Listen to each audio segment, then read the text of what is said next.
Dancing Rabbit, and welcome to another weekend edition of the Pagan Perspective. This week we have two questions. Since you probably already heard them read, I'm not going to read them, just summarize them. First question has to do with our spell work, and I think the questioner is really asking, have any of our spells actually really had an effect? And if so, what, and what sort of spell? Second question, how do we worship? How do we have a relationship with our own, with the deity to whom we are pledged? I'm going to answer the first question second because it will have a lot longer answer. How do I worship and relate to Kernanus, the horned one, antlered one? I think that coming into paganism after briefly having been an atheist and for a long time having been a very fundamentalist Christian, you might expect that to have a better, a deeper, a stronger relationship with your God would involve spending more time doing ritual type stuff, making sure that you always celebrated the 8 Sabbaths and the full moons, and that you meditated for X number of hours a day, and you did this and you did that. If that's what you're expecting, I think that you're going to be disappointed with my answer. I do celebrate the 8 Sabbaths mainly because I work with a group and we do that. I suspect if the group didn't meet, I might get a little sloppy. I do full moon rituals when I really need to, but I don't do them on a regular basis. What I do is honor the gods that I am dedicated, that I'm pledged to, through my actions, through everyday ethical actions. I also worship the horned one by taking walks. I live in a large city, and my backyard is sort of wooded looking, but it's only inches until the next yard. So I've tried to build a little sanctuary out here in the backyard for Feather and myself and our animals. I've got a small raised bed organic garden. These are ways that I relate to nature because I see my gods as nature itself, or nature themselves, that the world is alive. And that is the sort of deity that I'm dedicated to and that I worship. I try to spend time as often as I'm able taking walks in some of the more wooded parks. One of the bicycle routes that I take to downtown is through a sort of abandoned area of town along Buffalo Bayou. So there's all sorts of wildflowers, there's sunflowers that are growing more than head high. And even though you can hear the interstate just on the other side of the bayou, and you can see the tall buildings of downtown, it does have the feeling of being out in nature. A couple of times a year we go to Council of the Magical Arts Festival, and that really is an extended camp out. There was a time in my life that I camped out several days every month, kind of rain or shine, winter or summer.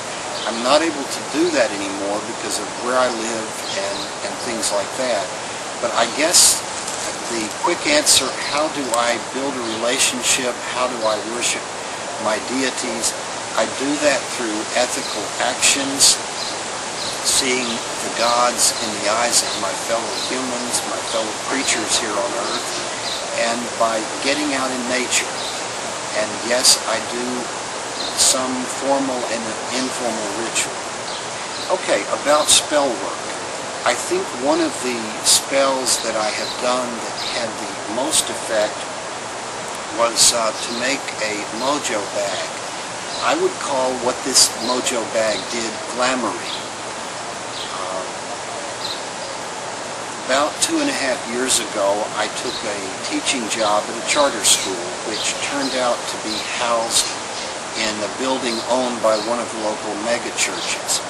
And it really wasn't more than a day or two that I was there that I realized what a precarious, potentially dangerous position I was in.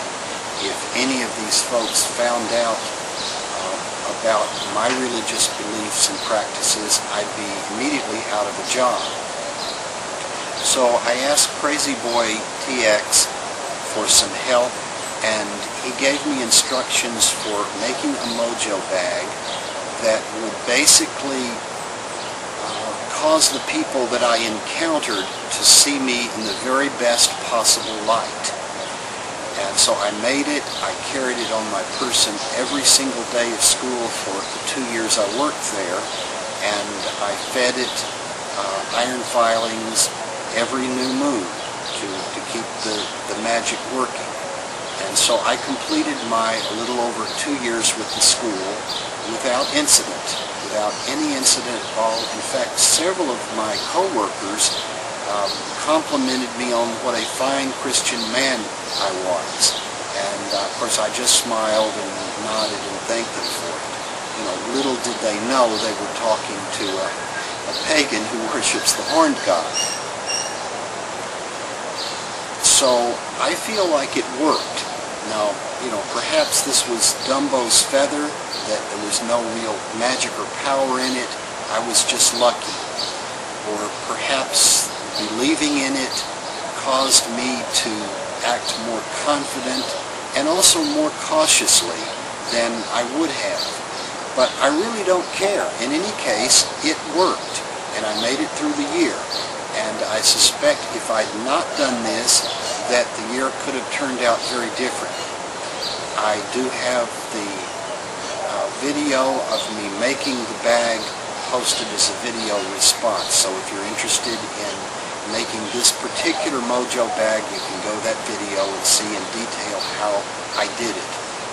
If you're interested in making some other sort of Mojo bag for a different purpose, go to Crazy Boy's channel. He hasn't put up videos in a long time, but then neither have I. You might contact him and see if he would help you out.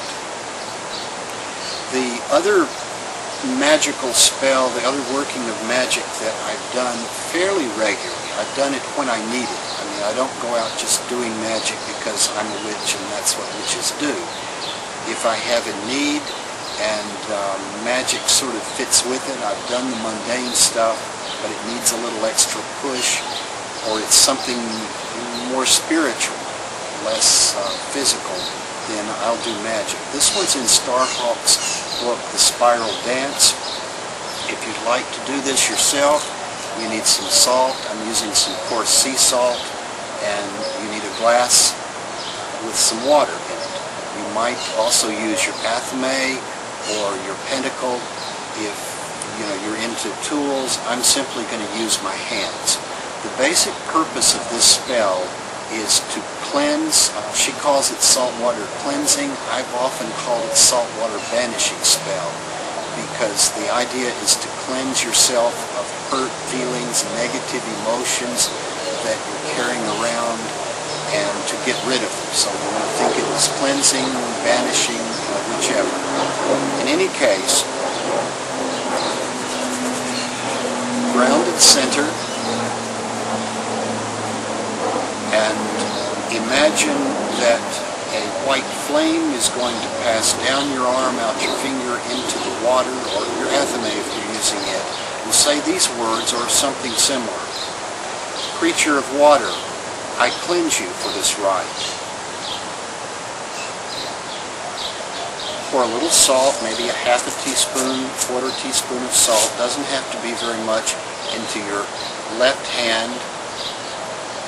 And again, creature of salt, I charge you for this rite. Add the salt to the water and stir.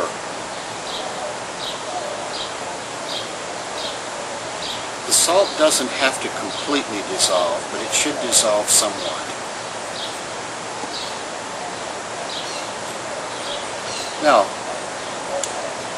holding the glass of salted water in both your hands, hold it sort of in front of your mouth, a little bit below, And what you're going to do is to close your eyes and visualize the hurt. Feel it, see it, remember it clearly. And when the image is most clear and most painful, inhale and then exhale into the glass of water. And visualize your breath coming out like smoke, or like it does on a really cold day. And as the smoky breath goes into the water becomes milky, cloudy. It's absorbing that negativity, those hurt feelings you have. And you do that as many times as you need to do it until you feel that you have cleansed or banished all of those feelings that you wanted to get rid of. Then there's a second part, and some criticize me for using the same water that I've banished things into to do something else, but Starhawk said it would work. I found it works without any problem. So, here goes.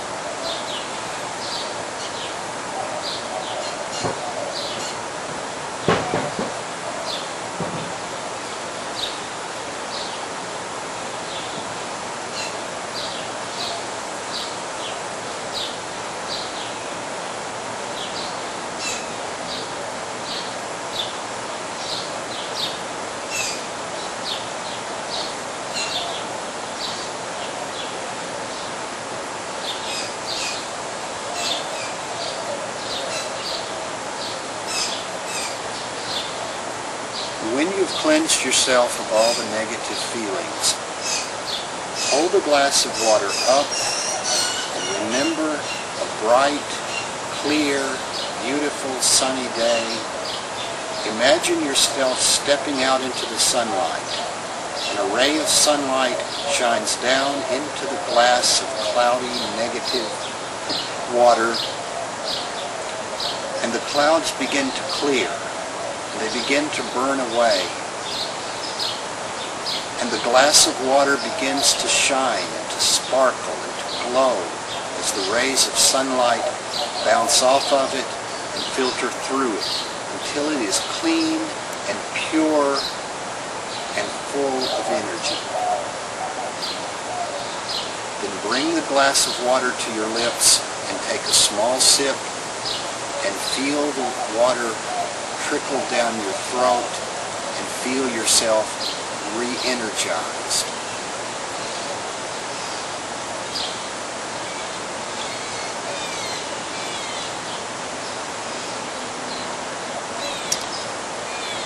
Take a deep breath,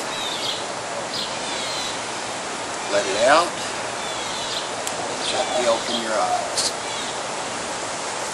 Till next time, this is Dancing Rabbit, wishing you and yours much peace.